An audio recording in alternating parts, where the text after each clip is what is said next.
सुस्वागतम सुस्वागतम सुस्वागतम। करजगार परिवार सर्व गणेश भक्तांचे सहर्ष स्वागत करीत आहे।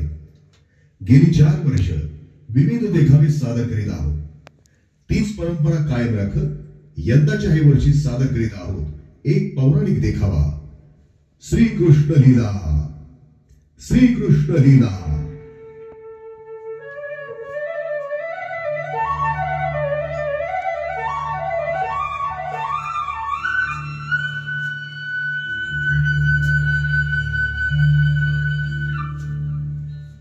वसुदेव आणि देवकी यांचा 8वा पुत्र कंसाला ठार मारेल अशी आकाशवाणी झाल्यामुळे कंसानं वसुदेव देवकी यांना तुरुंगात टाकलं।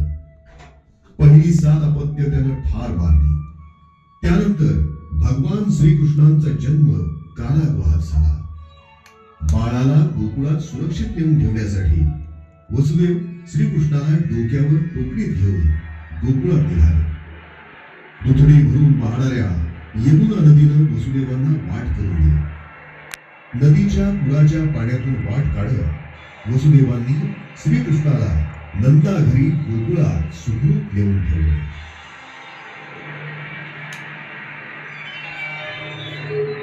देवकीला पुत्र झाला आहे आणि तो गोकुळात सुखरूप वाढतो आहे ही गोष्ट आदिमायेकडून कंसाला कळल्यानंतर त्यानं गोकुळातल्या सगळ्या तान्ह्या बालकांना ठार मारायचा निश्चय केला। वसुदेव देवकीच्या पुत्राचा शोध घेऊन त्याला ठार मारण्याची कामगिरी कंसानं त्याची बहीण पुतणीवर सोपवली।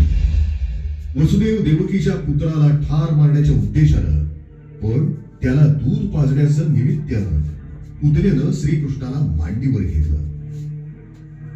तिच्या दुधातून विष देण्याचा उद्देश ओळखून बाळकृष्णानं दूध पिता पिता पुतणीचे प्राण खेचून घेतले आणि तिचा वध केला। पण तिचा वात्सल्य भावही त्यांनी जाडला आणि उत्तम गती देऊन पुतणीचा उद्धार केला। गोकुळवासियांचा लाडका कृष्ण सगळ्यांचं चित्त आकर्षित करून घ्यायचा। गोप गोपींच्या घरी सवंगड्यांसह जाऊन गुपचूप त्यांच्या घरातलं शिंकाळ्यावरचं दह्या दुधाच्या लोण्याच्या उतरंडीतल्या घटांमधलं लोणी चोरायचा आणि आपणही खायचा, मित्रांनाही द्यायचा आणि पळून जायचा। एकदा कृष्ण आणि सवंगडी खेळत असताना त्याचा चेंडू यमुनेत पडला। तो काढण्यासाठी कृष्णानं नदीत उडी मारली। तो कितीतरी वेळ वरती आलाच नाही। यमुनेच्या डोहात कालिया नाग राहत होता। त्यानं त्याच्या विषानं यमुनेचं पाणी विषान केलं होतं। कृष्ण यमुनेच्या डोहात उडाला की काय असं वाटून सगळे शोक करायला लागले। त्यानं सर्पफडीवर नृत्य केलं आणि कालिया मर्दन केलं।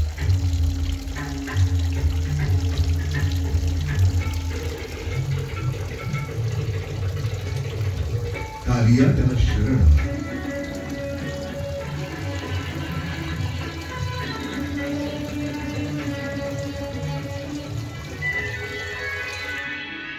पाऊस पडावा म्हणून गोकुळवासी इंद्राची पूजा करायचे, पण कृष्णानं त्यांना गोवर्धन पर्वतामुळे पाऊस पडतो असं सांगून आपण गोवर्धनाचीच पूजा करूया असं सांगितलं। गोवर्धनाची पूजा केली म्हणून इंद्र कोपला।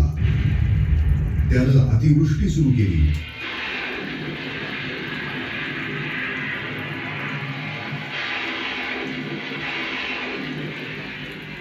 तेव्हा श्रीकृष्णानं करांगुलीनं गोवर्धन पर्वत उचलून धरून अखंड पावसात गोकुळवासियांना गोवर्धनाखाली आश्रय दिला।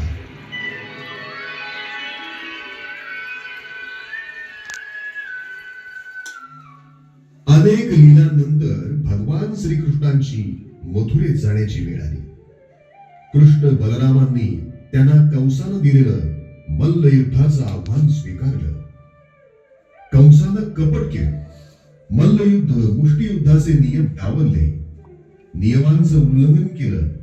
पण कृष्ण बलरामांनी प्रतिस्पर्ध्याला चितपट करत धूळ चालली आणि अखेर आई वडिलांना सुद्धा कारागृहात टाकणाऱ्या, बहिणीच्या अपत्यांना ठार मारणाऱ्या, सज्जनांचा छळ करणाऱ्या, प्रजेला त्रास देणाऱ्या दुष्ट कंसाचा, आपल्या मामाचा भगवान श्रीकृष्णांनी वध केला आणि सर्वांना भयमुक्त केलं.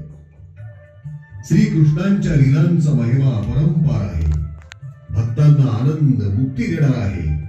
अशा या भगवान श्रीकृष्णांना शतशः नमन. जय श्रीकृष्ण.